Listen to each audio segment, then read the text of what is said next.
All right, here we are back again with another juicy episode of On the Bench with Beaks. This is episode 25. I am your host, Cody Beekman, and I'm joined, as always, by Keats Zanders. I was waiting for something in the middle Right. there, like you got me a middle name or something. I had one, and then I literally lost it right when I said your fucking name. Well, we'll get it next time. But hey, guys, how's it going? And we've also got Ross Moore-Meyer. What's going on, Ross? Not much. And today we are joined by a very special guest. We got a blind hockey player out of Chicago, Illinois. We've got Drew Garza. Drew, say what's up to everybody, man. What's up, everybody? Glad to be here. Thank you so much for coming on. We're really looking forward to hearing about what you got to say. So we're gonna get right into it. No hockey day in history for you guys again. We've been kind of lazy, so today no hockey day. Yeah. Plus, I mean, if you were to look back in history, I think there's like just trades and things like that going on right now. Yeah. Anyways, if you were to look back in the day, so If nothing. we were maybe something with the playoffs with our boy Corpy getting the most saves. Yeah, last week. Yeah, Yeah. 88 shots. I'll on take net, that. 85 saves. Yeah, that's worth mentioning. Guys been killing it, man. Oh yeah. That's huge. And so yeah, we got no hockey day today. I mean, other than some random guy getting signed in 1985. So we're gonna move on, and unfortunately, we're gonna move on to quite a solemn topic here. Yesterday, the hockey world lost a legend, a great man, and a great hockey player. So I just wanted to send our love out to the Howardchuk family. Rest in peace, Dale Howardchuk. You changed the hockey landscape, and we were so sad to see you go. Yeah, that was a huge loss today. Rest in peace. Or yesterday. Yeah, absolutely. So, but let's move on to a little bit happier topic. We've had a full week of playoffs. Yep. We're talking the top 16 teams, no play-in rounds, no round robins. This is the straight up playoffs. So, we're gonna talk a little bit about what we've all seen and witnessed so far. So, I'm gonna start it off with Drew. Drew, what are your thoughts on how the playoffs have been going so far? The thing is, my wife and I do the brackets every year, and every year it just proves that we have no idea what's going to happen. That's so true. Yeah, and like this year, I went all in on the Blackhawks. I was just like, this is it. We're doing it again. It's 2020. We won it in 2010. It's going to be perfect. And I feel like some of the games have been really kind of what you expected. You know, when Colorado blows out Arizona 7-0 Twice. Yeah, and then you have the Blackhawks, who, for all intents and purposes, like, they stuck with Vegas that entire series, but just couldn't seal the deal. You know, they really did. I mean, how many of those games went into overtime with with the Blackhawks with a pretty good chance of pulling it off? I mean, you take Vegas number one into overtime, 3 games, and I mean, yeah, they could have won any of those games, really. Oh, yeah. No, that is 100% true. But then again, there's those insane, quintuplet. Is that how you say it? Five overtime Yes, game. you are correct. The opening game of these playoffs, Tampa Bay and Columbus goes into 5 overtimes. The 4th longest game in NHL history. And Korpisalo set a record for 85 saves in 85 saves. The kid stood on his head. I mean, I gotta say, I think like games like that, and I mean all the battles that are going down. Vancouver took an early lead with St. Louis, like 2-0. Yep. Like these playoffs are going to be incredibly interesting, I think.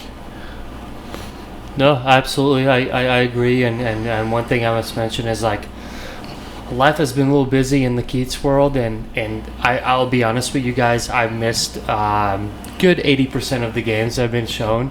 So I'm not gonna lie, I'll be relying on you boys to kind of fill me in on things here and there. Obviously, I've seen some. I mean, the Columbus game where it went into a bajillion overtimes. That was one that I was lucky enough to see. But you know, I've mostly just been kind of like reading up who's where. But no, man. To kind of fall back on the whole Columbus thing, man. Talk about underdogs. Oh yeah. I mean, yes, I get it. They lost today, you know, but that team is always so underestimated.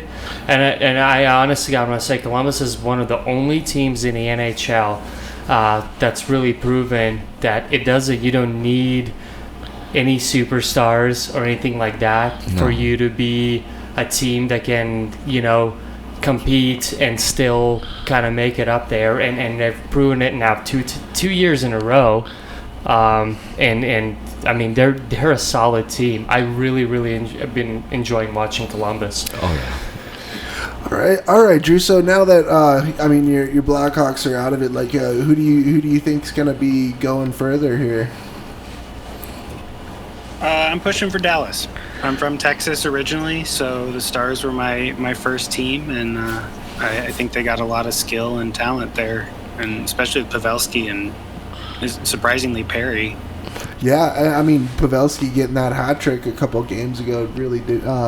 I mean, and they've been fighting it out with Calgary right now, that's for sure. And I mean, you know, you're talking to a huge Ducks fan over here, so I think I'm pretty sure Ross is going to completely agree with you about Corey Perry there. Well, yeah, even Joe Pavelski, because that was like all the games that you watched versus the Ducks, because I'd always have the center ice and all that stuff for the TV, and you would always just see just a great matchup between the two, and it was great to see old Joe Pavelski and actually old like Corey Perry, like because it was like they didn't miss a beat, and it was like they were, you know, back in 2010 or something like that. You know, game one getting in a fight with Matt Tkachuk. You know, that's ridiculous, but I mean, hey, that is some Corey Perry. You had a little bit of like skill with some grit. So how much probably did his jersey go for that?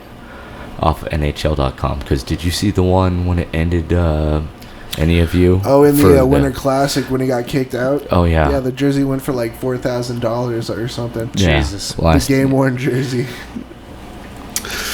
Well, no thanks. Right. So I mean, yeah, we have 4 teams that got eliminated within the last 2 days: the Chicago Blackhawks, Columbus Blue Jackets, and Carolina Hurricanes, and now the Arizona Coyotes.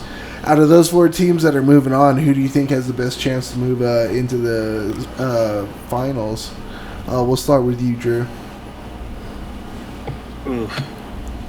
You know, I really think of the ones that are left, I think Vancouver is going to be. I think it's going to be Vancouver and Boston. Not sure about that. Yeah, you don't seem too sure about that. Yeah. Well, no Tuukka. So that is true. Yeah, he did just recently opt out, and you could definitely tell with his play, like his mind was completely elsewhere. Yeah, and it's honest to God, and nothing against Tuukka and stuff. There's obviously something going on at home, or whatever. You know, as far as we know, everyone's healthy. It's nothing COVID related or anything like that. Well, but family was on his mind, and you know, sometimes you just gotta pick priorities, and family comes number one, and it might be better for Boston maybe to rally around right now. Yarrow. Yeah, what do you think, Drew? Like, you think this Boston Bruins team is really trying to play just for Yarrow? No, I mean, yes, but Halak, I mean, he's been in so many big games. I think that they're just happy to have a backup that could be a starter on any other team. Yeah. True. I mean, I think of him as like a Francouz. Right. Yeah, I mean, and I think that's like the huge saying when it goes into the Stanley Cups. You need to have more than one solid goaltender in case stuff like this happens. Right, absolutely. So, what do you think, Keats? Who's out of who's left? Who's going to the semifinals? Man, you know, again, not really seeing much. Boston is looking good. I was thinking that. Who else was left there? You got the Islanders playing Washington, and then you've got St. Louis playing Vancouver. and Calgary and Dallas, and then the Philadelphia Flyers in Montreal, which is on right now. Yep. Right, and Tampa already. They clinched. Yeah. they clinched. Yep. They got the ticket. Man, I mean Washington, I think, Yeah. is probably going to move on. Oh, they showed up. They've been showing up. I mean, going down 2-0. Yeah. Yeah. I mean, winning 2 games straight, that's huge. So, I don't see him winning the cup this year, but I mean, moving on but to the I do semifinals. see him getting, moving on. Absolutely. All right, Rusty, what do you think? Oh, sorry. No. That's Did I cut you off? No, you're good, man. Yeah. He's just like, thank God, I don't want to talk anymore. I haven't seen a lot, Yeah. so it's hard. Yeah, and that's the bummer. You just basically going into it, shooting from the hip. Yep. Well, and it was also released today that I guess Tuca's daughter was having medical issues, is what it was. Is that what it was? Yeah. Oh. So, I mean, family first, obviously. Absolutely. I mean, good on him. But, I mean, God, the Avs are looking just spectacular, but we have to see how they're going up against the Golden Knights here. Well, yeah, we're talking about the but for remaining right now, teams but the that's going remaining into the teams, semis. God. I have to say, it's God, honestly it is a hard fucking question, man. This year, I was just- especially, yeah. man. I don't know. It's like, I'm excited for the teams that moved on, but yeah, no, for the remaining teams, it could be a coin flip. It can go either way. And I'd be excited either way. I agree with Keats. I like how Washington's veterans have shown up, and they've actually started Even without a Nicholas Backstrom right now. Oh yeah, you have you got Wilson, you got Ovi, you got Carlson, you've got Holtby. They're all on the same page right They now. got a really good third and fourth lines too. Oh, yeah. I mean, with Garnett Hathaway, Yep. Siegenthaler, Larscheller. I mean, yeah, I could see it. Yeah, so I could see them moving on, and yeah. Well, for me, it's obvious that Philly's moving on. I think Montreal's played their last games in the bubble. I agree with But that. I mean, if I'm gonna have to say Dallas, St. Louis, and New York. That's all I'm saying right now. I mean, New York's defense is so staunch and so strong. I don't know if. I mean, Washington's offense can really do this for another 2 games. So, yeah. I mean, obviously they have a stout offense, but I mean, I don't know. I really see the Isles taking it. So, that's what I got. Yeah, no, I could definitely see that too with that game because, I mean, God, you got a bunch of young guns versus, a bunch of seasoned vets with all that, so. No, I cringe when I say this because I have such a disdain for Semyon Varlamov. I really do. You do. This is a personal thing for me that he's playing incredible. Like, where the fuck was he when he was playing like this, playing for the Avalanche? That's what I want to know. Yeah. Like they always talk about, certain players have to move on from certain situations to kind of get the best out of them again. And I think for Varlamov, I think Colorado was just some, I mean, we know there were some issues, outside of the hockey locker rooms themselves and whatnot, and that's a whole different conversation. But I think when you put all those things together, it kind of just, And I gotta kind of think that the New York Islanders now has such a better defense than the Colorado Avalanche then. True, yeah, and the Avs were a whole different team back then as well. Yeah, there's another thing. Absolutely. Because there was nights when Varley for us stood on his head. Yeah, absolutely. Yeah, facing 50 shots a night. Yeah, and that's not even including overtime. Right. I can never say for me, Varlamov was never one of those goalies where I was ever oh God, get rid of this fucker. There were so many. In the past, Abisher was when I was I can't stand him. Get him the hell out of here. That was one guy. I loved Peter Budaj, and then I got sick of Peter Budaj. Yeah. You know, and it just Varlamov never like gave that to me. Like it was he was to me he was always a solid goalie. But then once those injuries started, there was that one. It's just like one after another. Yeah. It just kind of it went downhill from there. And again, plus personal life, and it just Yeah. I think it was better for him to start move fresh. on. Yeah, start fresh. Absolutely. All right, Drew. So you've listened to the podcast before. We really like to get down on all sorts of different hockey aspects, and we are so excited to hear your story. So let's hop into it. I mean, man, just give us a little rundown about your background and you know how you got into hockey. Yeah. So I started skating. I was too young to really remember, but my godfather's sister worked for the Stars when we lived in Texas, and they played hockey and got me set up with like rollerblades and all that fun stuff, and kind of got me started watching the game. But honestly, like I played house league, I played in high school, I played beer league afterwards. I never, when I was younger, I always had the option to play travel hockey or things like that, but I wasn't interested in the work that it would take to perform at that level, if that makes sense. Yeah, I mean, a lot of kids, a lot of them get kind of pushed into it or just really into it. I mean,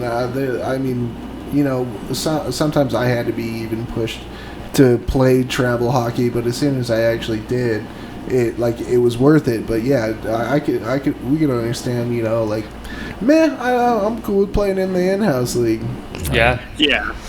And that was the thing, like, I was good in house league, so, it's not one of those where you're the fourth liner on the travel team that plays 2 minutes a game.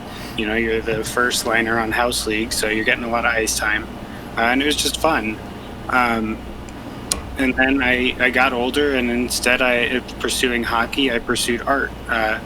So my wife and I actually have an illustration company that we've run for the past 7 years.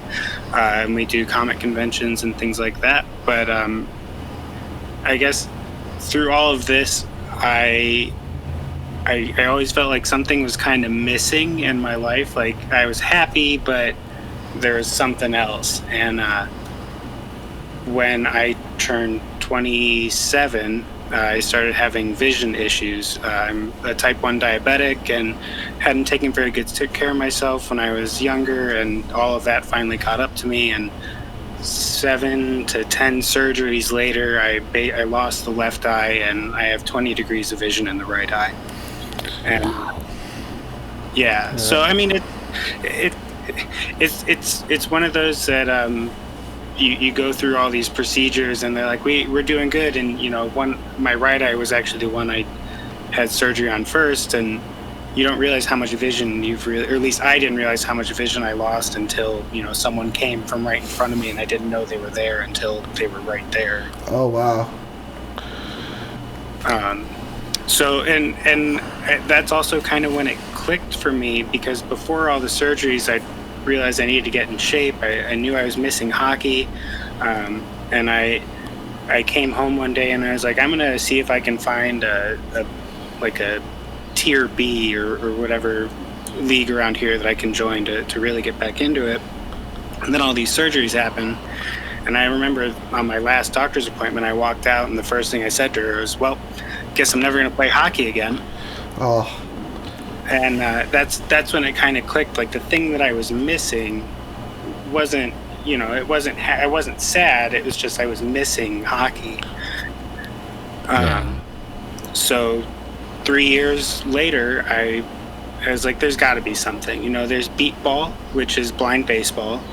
There's sled hockey. There's standing amputee hockey. There's hard of hearing hockey. There's got to be something for blind people, and I found the Blackhawks, and I was really late in the season and only got 2 practices in, but I was hooked, and it was so humbling to skate with these guys, because I think that's the biggest thing about blind hockey, is that what you're picturing is not at all what it is. Everyone pictures us running into walls and needing someone to assist us to find where we're going and all that fun stuff. But like, these guys are moving faster than some of the sighted players I played with in high school. Wow. Now, and can you like how does the league work? I mean, is it so we have no idea, so can you like explain, like, is it like a more of a community, or like is it a league, and like how do you guys go about like finding games and stuff? So right now I would probably consider us more of a blind hockey community. We are under the umbrella of USA Hockey, and I think there are about 16 teams around the country. We have a few in New England. We have one in Texas, here in Chicago, St. Louis. There's one down in Anaheim, Seattle.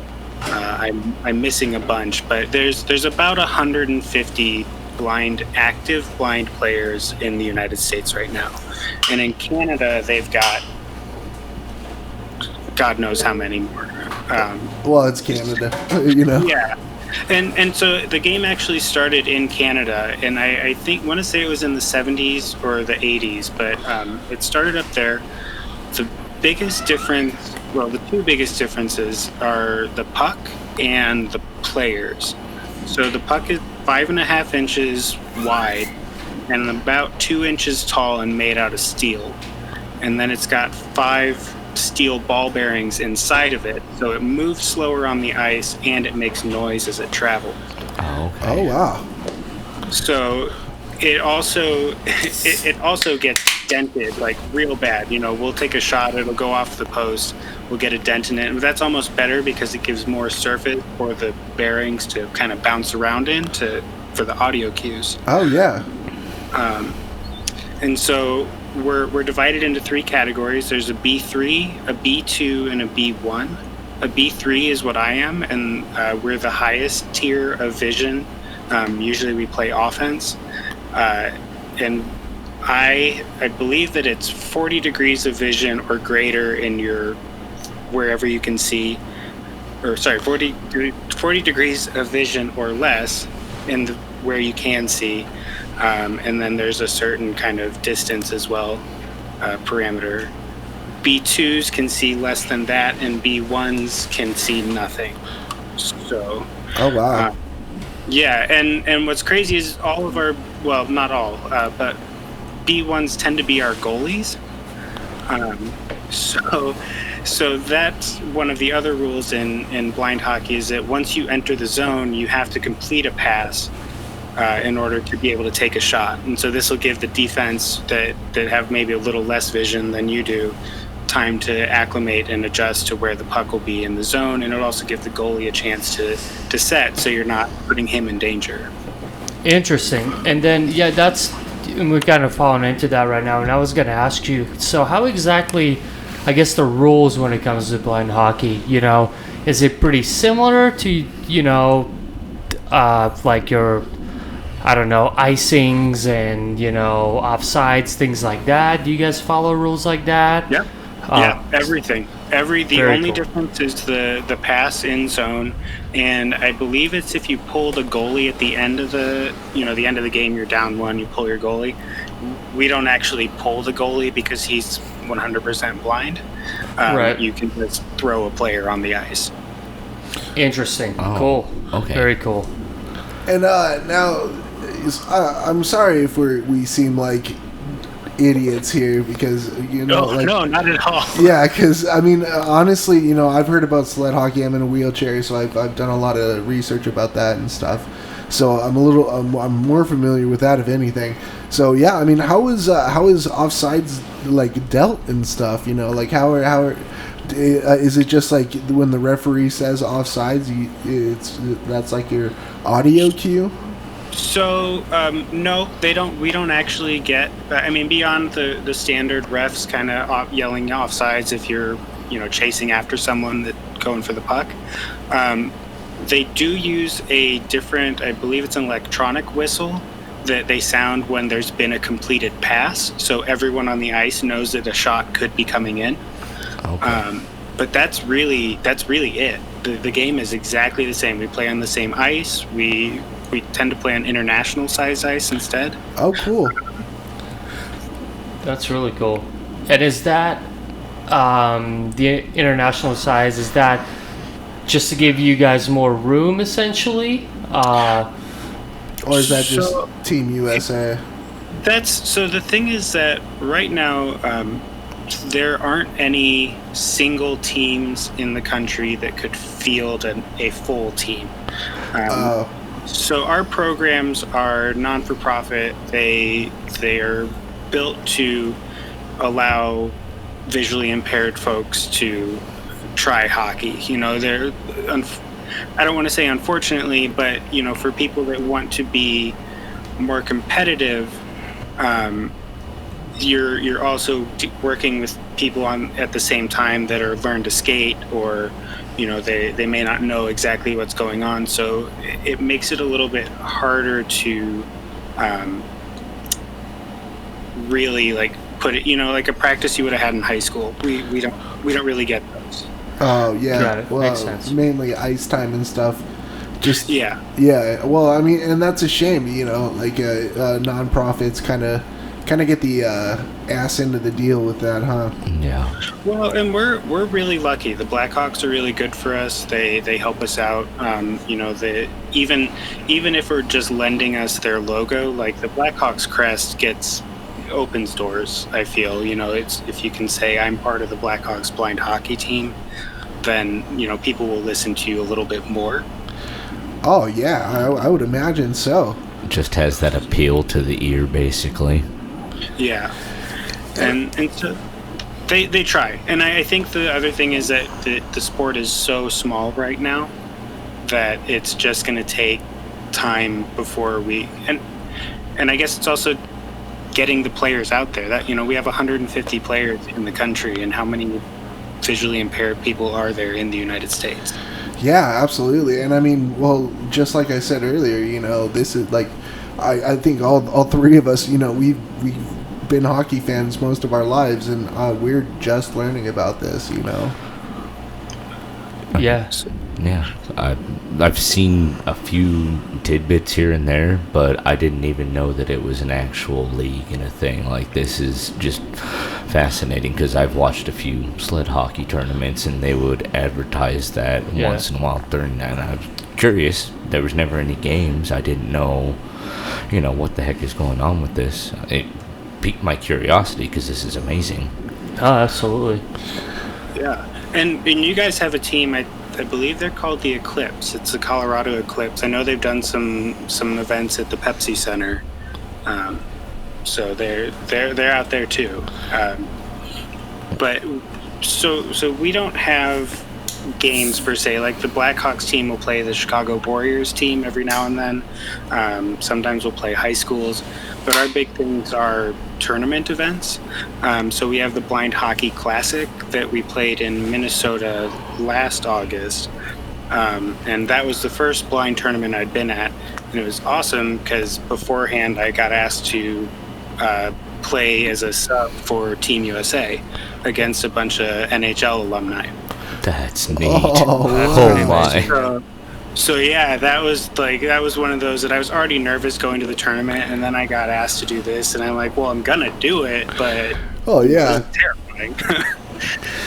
Who are some of the players that you got to play against then? So the Hendricksons, Darby Hendrickson, was out there. They're Minnesota guys.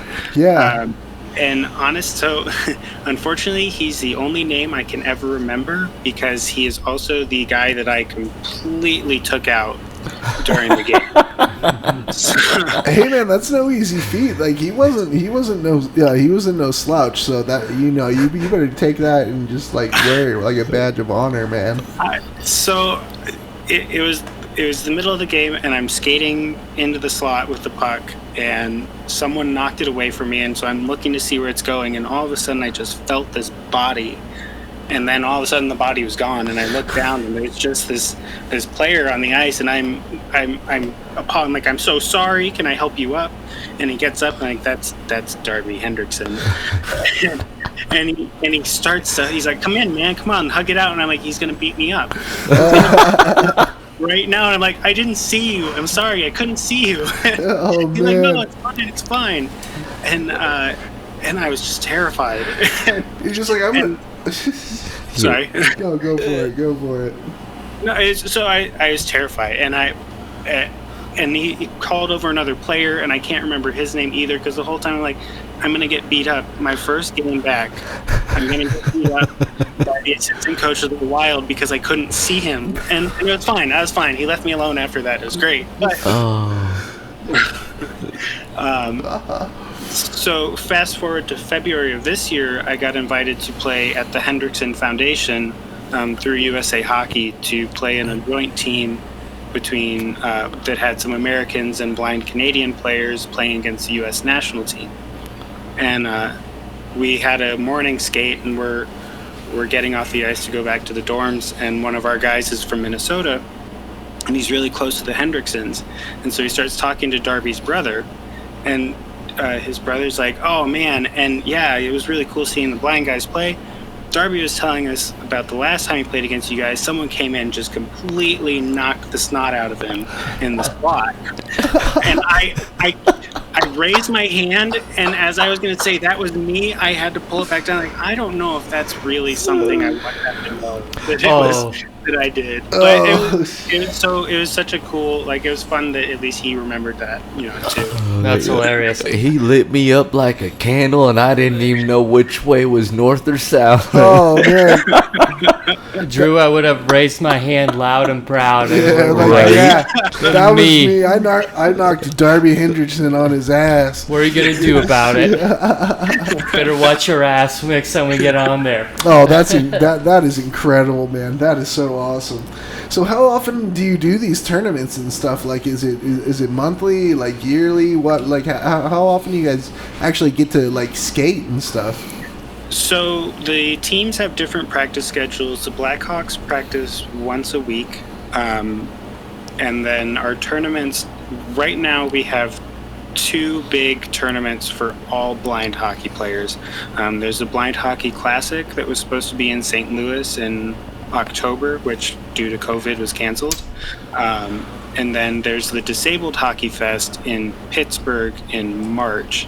And that's a great event because that's all forms of disabled hockey. So there's special hockey, sled hockey, blind hockey, deaf, hard of hearing. I mean, any disabled hockey is there. Sled hockey requires its own weekend for that, so it's cool to kind of get everyone together. We're working on other tournaments. That's one of the big kind of pitfalls for us right now is lack of game, in my opinion, is lack of game experience. And that, because that's, I mean, you guys know, if you've played, there's something completely different in a practice than there is in a game situation. Oh yeah, absolutely. I mean, totally different feel. Plus, I mean, that game feeling is just something you miss and you crave almost. No, absolutely. And Drew, Drew, I was going to ask you too. I mean, you already mentioned kind of COVID jumping in the way of things of this year's upcoming tournaments and such. Even with all that going on right now, do you still get to go on the ice at least once a week, or is there pretty strict restrictions still in Chicago with all that? A lot of the ice is open, but they aren't allowing games. So you can have like stick and puck, or you can have team practices, but you can't have contact in practices. So it's like we're sort of open and waiting to open all the way, but who knows if that's going to stay around much longer either. Yeah, well, Gotcha. I mean, it's all so up and down right now. I'll be honest with you, Drew. It sounds pretty almost better than what we have right here in Colorado. Most of our rinks are. Yeah, I mean, they're open, but it's mainly for private skates. Yeah. So there's no stick and pucks, nothing like that. And then your regular, people that are paid for like their adult league games and such, you get to play, but it's there a lot of restrictions basically. Yeah. You only can get to the ice 25 minutes prior to the game, things like that. So there's a lot of rules. Do they make you guys dress in the car or dress at home? No, that's been one nice thing. From what I heard, that was kind of the thing right at the beginning. But right now, you can dress in the locker rooms. The first is basically when you first walk into the rink, someone's going to take your temperature real quick. There's a waiver that you sign. And then obviously you got to have a mask on walking through the rink to the locker room, and where you can get dressed and get on the ice. And I've heard some rinks, and I can't confirm it, but some rinks actually require you to wear masks as you're playing too. So that's a little rough. Which I know Under Armour makes like a special mask, but dude, they're like $35 a piece. It's crazy. I'm sorry, I don't have that much money. Yeah, and it's tough, man.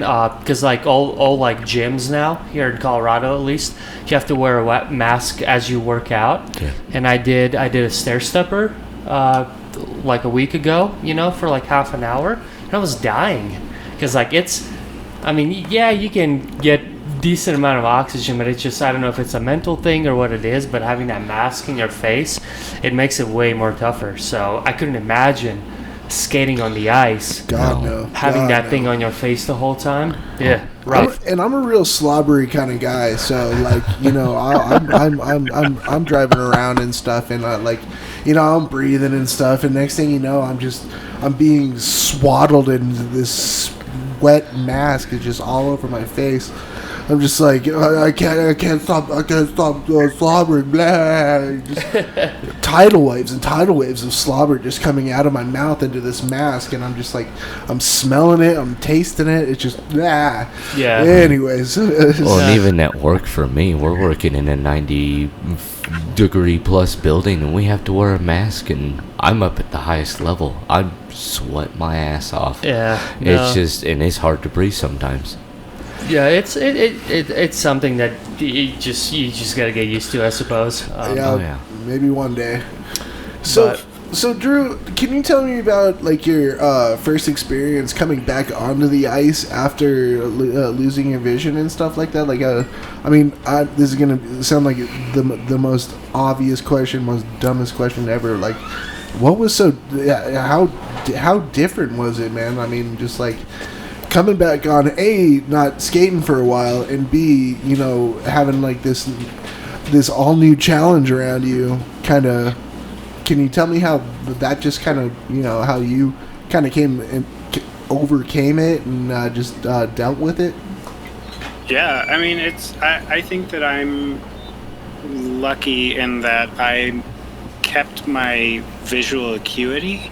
So I can see really well, I just can't see very much. So for me, being able, I don't really have depth perception, but the fact that I can usually tell what's coming, that made it a little bit easier. Right. One of the things was my balance was a little bit, I had to kind of adjust because, when you lean into something, usually your body just naturally knows that cue, and for some reason I would tip a little bit further, going into a turn or going into a corner. But I think for me it was, your coaches always tell you keep your head on a swivel, and so it was really kind of drilling into myself that I need to constantly be looking because I don't know where people are anymore. And so that was the biggest adjustment. And beyond that was the physical aspect, because, you don't skate for 6-7 years and then you get back on and it's like you've never skated before, baby deer on the ice. Yeah. Oh yeah. Looked like Matt Martinez during the Dog Bowl skating on marbles. Just slipping all over marbles. Shout out Mark Martinez, Matt Martinez. Jesus. Take about 20% off that booze over there, bud. He's drinking water. He's Yeah, but it's extra water, so you're getting those electrolytes. He's drinking the good shit. Can't be drinking, bud. Got to work tomorrow. Yeah. So yeah, and then like what kind of steps would you take to maybe overcome some of these if you were tilting too much, what do you try to do to kind of like get past that? Just more ice time or what? Yeah, just keep skating, just keep going, don't get discouraged. I mean, it's like anything. It's like any injury, even, if you. So in my first tournament back, I also slipped and missed an edge and went into a corner and put my right leg straight legged into the boards, and so jammed my knee and hip pretty bad. Oh yeah. So that was because I wasn't quite acclimated to my turn. It's just one of those that you just learn, and you hope you don't get hurt, and sometimes you get hurt and you just get up and you keep going. That's unfortunately there isn't an easy way. You guys know, you've played hockey. It's work. True hockey mentality right there, man. True hockey mentality. And I've got a question, Drew. I was kind of reading up here just recently that does it make a big difference between the net size? Because it's like that you have a whole foot less from what I'm reading. You're using a 3 foot instead of a 4 foot. How does that make a huge difference or anything like that? So the puck is heavier. So yeah, I totally can't believe that. That's a huge thing that's different. Yeah. So our goalies tend to stay in the butterfly. When the puck goes into the offensive zone, the goalie will drop, and then he'll just be shifting from side to side to seal up. Because of that, and also to keep this metal puck at a manageable height, the goals are 3 feet instead of 4. The only time I think it matters is when you can tell that guys have been going to stick and puck or playing sighted leagues, and then they come to blind hockey, because they will just whistle those things, over the net. And that's like my biggest fear. Like that of all things, like that's my biggest fear, is hitting a goalie full on with the puck, because I've taken it in the shin pad, and I would not want to. I would not want to do that again. Oh no, that sounds like a big job to handle right there. Don't get in front of that damn thing. Yeah, it almost seems like just getting nailed with a curling stone at that point. Right. Well, and that's the thing. So on YouTube, you can find some of the tournaments between USA and Canada blind hockey. And there's a guy on Team USA. I was really lucky. I got to play with him in Minnesota in August. His name's Kevin Brown. He's a defenseman, and he's a B1. And as far as I know, he's the only B1, so he couldn't see his feet if he was looking at them. But he's the only B1 that plays defense and actually skates. Whoa, and really? Guys, I'm telling you, he is the best D pair I have ever played with, out of anybody I've ever played with. Like that guy puts team first, and I've never seen someone take 6 shots, like block 6 shots from that blind puck and keep going. Like that, he's a machine. I love that. That sounds like some serious business right there. Just from the sounds of it, you're like, oh, there's ball bearings in there. I've seen what ball bearings are. No, I don't want to take any of those anywhere near me, man. I mean, I'll tell you right now, I hated blocking shots. I mean, I did it, but I was like always, man, I really gotta block this shot. Well, shit. So I give that man the utmost respect. Right. Well, there's that, and I even like the goalies. Yeah. Like, I mean, me being a goalie, like the puck that we use hurts sometimes, or a lot of the times, I should say. I couldn't imagine having to face something like that. No. I mean, it doesn't matter how fast it comes at you. It's just, Yeah, steel and ball bearings. Exactly. It's like, it's going to hurt regardless. Yeah, no, that puck is no joke. And and that's the thing too. There are a lot of people that are trying to make different pucks. I don't necessarily know that they're going to be any less heavy, but Maybe something that beeps instead of the ball bearings, because if it slides across the ice, it gets pretty quiet. So in your experience, would you consider a different puck, or are you pretty satisfied with the ball bearing style puck that you guys have been using? For me, it's okay because it moves. It still moves pretty quick on the ice, but it moves slow enough that I can track it pretty well with my vision. For the guys that have less vision than me, I feel like the beep would be a boost to them as far as being able to audibly kind of tell where the puck is at all times. Because when it goes quiet, some of those guys won't. If it's in their feet and it's just stopped moving, they won't know. Right. Okay. Interesting. Well, and I mean, with the NHL, with all the technologies that they've released here within the last few All-Star games, they can track now how fast the puck is shot, how fast a player's moving, all of that stuff now. I mean, why wouldn't you try to figure out something where they have a beeping puck? Because, yeah, that's what I was wondering when you tell me what the puck is. It's like, no, I don't want to block that or anything of that sort, even being a goalie. Yeah. And I'm sorry. Go ahead, Drew. Oh no, I was just gonna say I think the goalies in hockey, no matter what, are the craziest and bravest of them. But the blind guys, I give way more credit to, because absolutely. even if I couldn't see, I wouldn't want to do it. Hats off. My respect to them, 100%. You don't know where you're going to take a clinker off of, Yeah, that's a big stick tap for those boys, for sure. I'll tell you what. I mean, well, so would you be into a puck change if it was something different, maybe less heavyweight? I would be interested if it would allow players to track better. I would be interested in a new puck. Yeah. If it just they're like, well, we made it lighter, but it still is based on ball bearings. I think that we've all become acclimated to this one, so right. There wouldn't be much point in changing it if that was all that they were doing. And that might come down to it too. Is like some things are better not being changed. You know what I mean?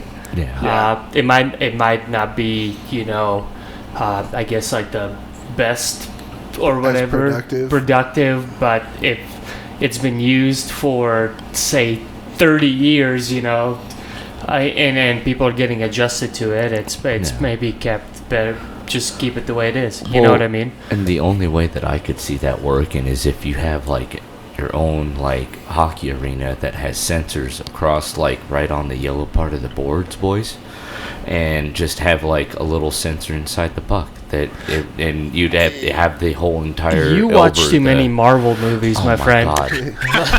Well, come on. If we can have a robot. Hey, they put it on the ice and all that stuff. And so then we have Wonder Woman with Superman laying down. Tony Stark isn't working out new hockey equipment there, bud. No, but I'm just saying I'm sorry. I wish. I'm just putting that into the multiverse now that we're just talking Marvel. Yeah. So, but no, I just didn't know if there was a chip that you could put and just sensors all across the ice and stuff, and it just, I don't know. Ross, I'm sure there's a way, but I think it's a little more complicated. I know, and it's a lot more, and I'm trying to go into this. I think he's definitely gonna lose sleep over this for the next week, man. Yeah, no, I'm going to. Yeah. I'm gonna figure out a plan. I will. You got Ross at 4 a.m. Just it can be done. How the fuck will it be done? I need to know. Yeah, be like Field of Dreams. Build it and they will come. Hey man, if you Tony Stark a puck, we will be there. Yeah, there we go. So you'll be the first to test that. Hello, sharks. My name is Ross.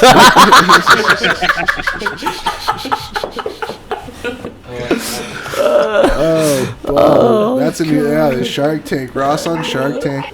Love to see that one. Oh Jesus! God, it'd be going just like a plane just going down. I could just see you come in hey, so I got like this puck, all right, because I got a chip in there, bro. And we'll be sitting right here in this garage having a drinking game. For every time Ross says we take a drink, or just like starts cracking up like that. Well, that's it's true. No, I'd have to have like a set plan on how I'm going into it, or else I'm just royally screwed. Yeah. All right, let's move on from that. Thank you, please. But Drew, I had a question with you earlier. I know you mentioned that you're originally born in Texas, and obviously now you're in Chicago. So how long did you live in Texas, and what brought you to Chicago? So I actually was only in Texas till I was 3. Okay. And then my mom actually got a job up in Chicago. So we moved up this way. And this is where we've been. So Stars are my first team, and then we got Taves and Kane, and I started getting back into hockey, and now the Hawks are my boys. There you go, man. Oh yeah. So not only do you play hockey, you actually like design jerseys and logos and stuff too. Yeah. It's like I said, we have an illustration company. I'm a jersey addict. You're speaking to the choir, brother. Right. Yeah. When I got my first Adidas jersey, I was like, well, that's over for me. And so I've been getting them before then, but these new ones are great. I gotta agree with you, man. They are just so nice. But they're very They're breathable. so soft. Oh yeah. And like the Reebok ones, I don't know about you guys, but I get the stitches on the inside that like scrape you up a little bit. Oh yeah, no, yeah. But so I've always been interested in jersey design and logo design, and I actually did some work for a startup a year ago that kind of got me more into working with programs like Illustrator and Photoshop, and Nice. so I've kind of I do a lot of it for myself, but I post some of them every now and then as far as like jersey designs that I think are cool. I posted a Seattle Kraken concept, and it was the first time I'd done it, and I was excited, and of course the first guy that posted was like, man, it took you so long to make this trash, and I like deleted the post and was just super sensitive about it. I was gonna say you could probably do a better logo than. I mean, it's cool for what it was, what they used, like the Kraken and all of it in the actual jersey and stuff. Well, like I mentioned, but and question for you, Drew. Like I mentioned that in one of when Kraken was actually released, and we covered that in one of our older episodes. But I was saying what I was expecting was like this freaking sea monster eating a pirate ship or something like that's what I was expecting. When they said Kraken's going to be the name, and then it ended up being what it is, which I'm not hating on the logo. It's a very clean design. But what are your thoughts on the Kraken's jerseys? I was super excited when I found out they're going to be the Kraken, like you. Like I definitely thought it was going to be, a squid coming out of the ocean devouring a ship or something, especially with the technology that they have in jerseys. Like you can do some crazy stuff with them now. Go back to the IHL and do some crazy stuff or something. Yeah, like the St. Louis trumpet jersey. Let's bring that back. Right. There you go. But I think that you can kind of tell the direction that NHL uniforms are going. If you look at Dallas, Florida, Vegas, there's a much more corporate feel to me as far as the logo design. Like they're not necessarily designing these uniforms for jerseys or for teams. They're designing them to be easily recognizable and put on merch. Right. And I think you have to, but I think it takes some of the character away from some of the older Wild jerseys that we've seen. And just to say, I saw that Kraken one on your Instagram, and whoever said that guy's an idiot, because I think that looks pretty fucking sweet. Thank you. Yeah, so I don't know. I think I also come from a more like art background, so I like the funky stuff. The Wild Wing coming out of the ice, as cheesy as that jersey is, like I love it. Ross just got so happy that you said that right now. He really did. Those are usually like top 5 ugliest jerseys, along with the Fisherman. And I got 2 of them. I got a Korean and a Solani. Oh, see, you're lucky. I would love to have one of those. Or a Kachina. My wife hates the Kachina. She hates it, but I love it. Like, I think it's beautiful. Agreed. Fully agreed. The Kachina is just incredible. Well, hey, man. I do got one more thing to say. You actually made a logo for the Jersey Keeper, and he was actually featured in one of our Jerseys on the Bench videos not too long ago. Yeah, Sonny's great. Yeah, and, he's top notch. That collection of his, I drool every time. Oh, it's sweet, man. It is. And all right, I got one more question for you to really close this thing off. Like, I think I got the very last question to close it out, but I'll have you. I'm gonna do your thing. Yeah, Rochambeau. I mean, everybody knows how much how passionate hockey players are, and like in your words, like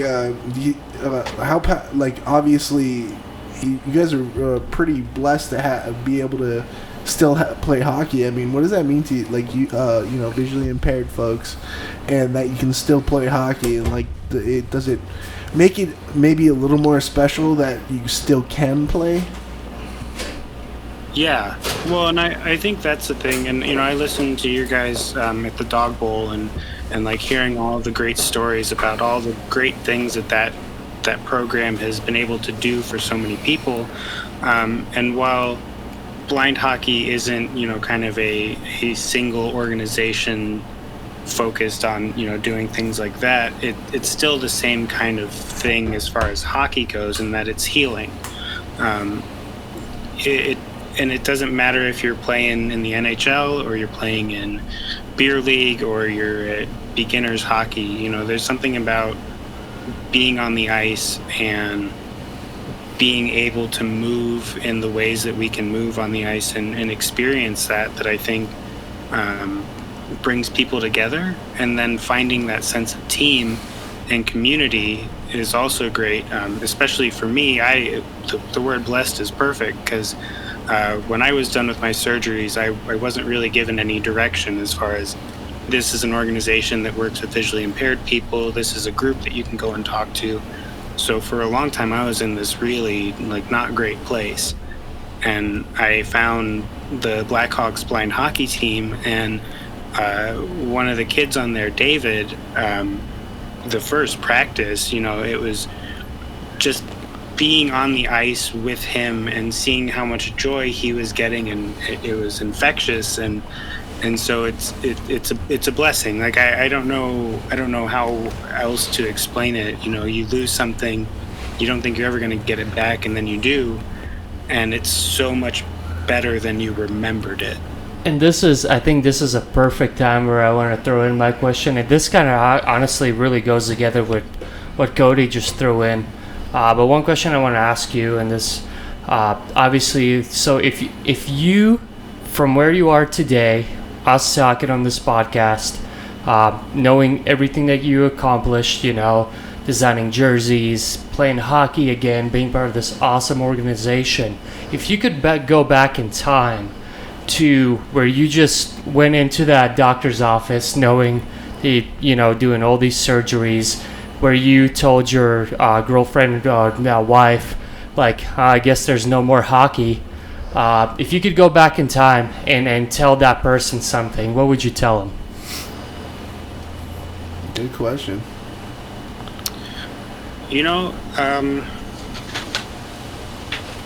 I would probably tell myself to keep going. Because honestly, you don't... I think that the finding the lows and allowing yourself to feel that like hurt and loss made it such a larger experience for me when I got it back. And I think if I knew that there was something out there that I'd get it back, that would take away from the journey to that point. Yeah, That's great, man. Oh, that's awesome, man. That's a good question. Well, hey, man, I think you've done awesome things, and I could speak for Cody and Ross. I think what you're doing is absolutely amazing, and it's just mind blowing. The things that you accomplish, and all the other blind hockey players. Like I said, like Cody mentioned earlier, it's like sometimes it's almost embarrassing. It's like, sorry, we sound like idiots, but we just simply, we knew it was out there, but we didn't know how in depth, this whole league is, and it's so cool to hear about. And man, we commend you for it. That's awesome, and we're super happy to have you as one of our friends now. Oh yeah. That's great, man. I couldn't have said it better than Keats. Yeah. No, and it's great that you're able to still play hockey, and that the Chicago Blackhawks Blind Hockey Association just has helped you out to do that. And if you people want to go out and donate to their cause, it's a great cause. I mean, just reading up on it here just over the podcast. Can you kind of like just real quick tell us how we can people the listeners and stuff can learn more about visually impaired hockey leagues and stuff like that? Yeah, so depending on where they're at, they may have a blind team. We recently got ones in St. Louis, Seattle, Michigan, Indiana. There are a couple others. You can go to USA Hockey and look up disabled sports. There's Miss Donnelly is the person that they'll talk to. She's great. But it's really Chicago Blackhawks blindhockey.com is our website, and that has a bunch of links to other programs and things like that. So yeah, that's it. Again, we're really small, so I think that we're kind of building and trying to gain some traction. And so, being able to come on a show like this and talk about it for a little while is always just great to let people know that we're not just running into walls out there. Awesome, man. And where can our listeners find you? You got an Instagram, Facebook that maybe you want to let people know, or they can maybe check out your jersey designs and such, and maybe give you a follow? Oh, sure. So I'm blindhawk_33 on Instagram. And then our illustration company that some jersey design stuff is on is of Mice and Madness Studios on Instagram. Nice. Wicked. Oh yeah, so you heard him, ladies and gentlemen. Go out there, give him a follow, and shout it out to the top of the roof. I mean, blind hockey players are pretty fucking awesome. Fuck yeah, they are. And they'll fuck you up on the ice. Yeah. looking at you, Darby Hendrickson, calling you out. Well, Drew, from the bottom of our hearts, we are so honored to have you on, and thank you so much for coming on and giving us a new and exciting perspective on the game of hockey, man. Yeah, no, it's been awesome. Thank you so much. It's been great. Absolutely awesome. And boys, you got anything to plug in before we end this? I just want to say thank you to all of our listeners, and as per usual, thank you to the Dog Nation Hockey Foundation for everything that they've done, and to My Beer Nation. We wouldn't have those awesome hats and stickers and pins that we're going to be getting, so check those out, and keep your stick on the ice, keep your skates sharp, and keep your head up, kid, especially you, Darby. Awesome, boys. I couldn't said it better, Cody. Same stuff. Ross? Well, just thanks for listening, and thank you, Drew. This has been an eye-opening experience, and just a I've gained so much knowledge from this whole entire thing, too. It's great. Thank you. Awesome. Well, guys, this is it for episode 25. Oh, fuck you, bro. All right. And we'll get you next time, guys. See you guys. Be harsh. Bye. Prost.